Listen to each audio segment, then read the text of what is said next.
People sometimes ask me, Jackie, you're an award winning artist and you've written a book, you're writing another one. Why aren't you doing this full time for a living? And that's actually the question I've been asking for a long time because I've done a lot with art. I painted so many portraits, I've drawn people, I've worked in pastel, watercolor, pencil, mixed media. I've studied the old masters. I've even done architectural restoration projects, which is what I've been doing the last 3 months. I've written about creativity. I've even published a book. So why haven't I simply picked one thing and built my work around it? I think I finally have the answer. I was never really trying to figure out how to make a living from art. I was trying to figure out how art can help people. Over the years, I've gone down a lot of paths: portraits, murals, pastel work, watercolor, drawing, history. I love history, art history, and travel. And every time I thought I had it figured out, another piece of the puzzle would appear. At times, it probably looked like I was all over the place, but looking back, I don't think I was. I think I was looking for the intersection between the thing I've spent my life learning and the thing I care most about: people. But here's what's changed for me. I started realizing that the world doesn't really need another place where people can consume content. We're already drowning in it. We're on our phones, we're scrolling, we're comparing, we're consuming. And meanwhile, a lot of people are lonely. They're anxious, they're disconnected, they're looking for something meaningful to do with their time. And I started asking myself a different question. What if making art could become part of the solution? Not because everyone needs to become an artist, but because there's something different happens when you stop consuming and start creating. When you're drawing, you're not consuming, you're focusing, you're looking closely, you're paying attention, you're making decisions. Your hands are doing something. Your mind finally has somewhere to go. For just that brief moment, you're not obsessing with the future or regretting the past. You are in the present. And I think that's incredibly powerful. I've experienced that myself. And I've also learned through my own path of recovery that stopping a destructive habit is just the first step. It's only part of the battle. Eventually, you have to build something in its place. Nature abhors a vacuum. Something is going to fill up that void. You need connection. You need purpose. You need something meaningful to work toward. You need people. And for me, creativity became one of those things.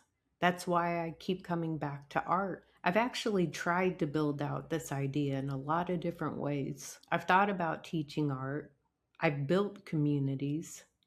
I've explored art and recovery.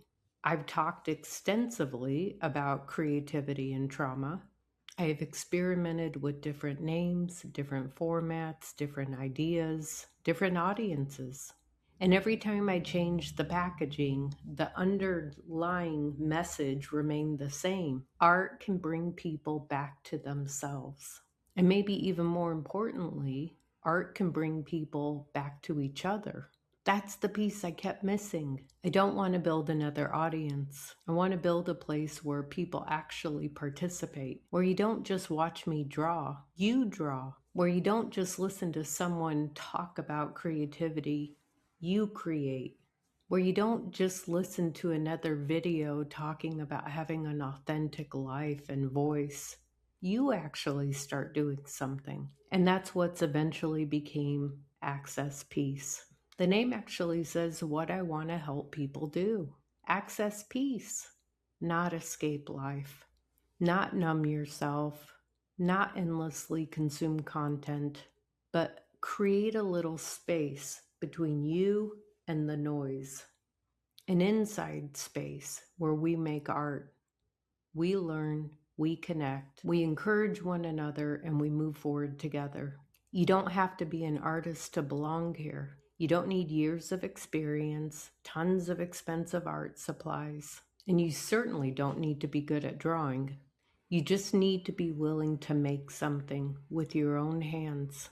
So maybe this video really isn't about me. Maybe it's about you.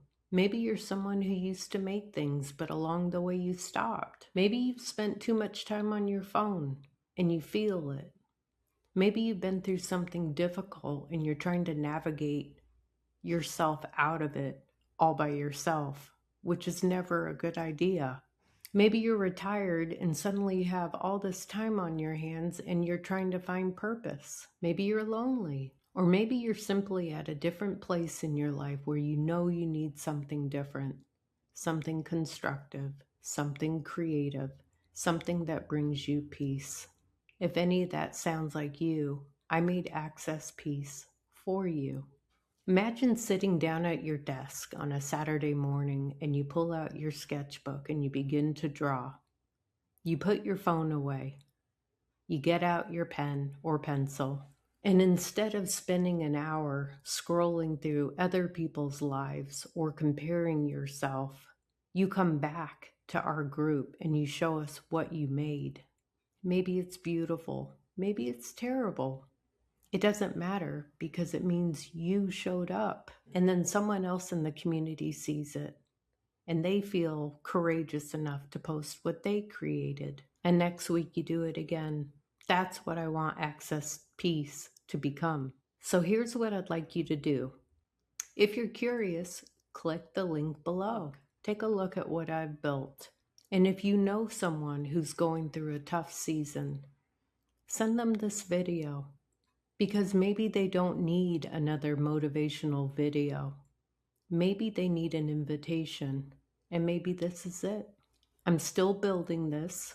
It is brand new. But after all these years, I finally realized what I've been trying to build along the way.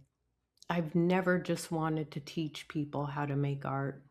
I want to help people use creativity to find their way back to themselves and maybe find their way back to each other. That's Access Peace. I'll see you inside. God bless you. Thank you for watching.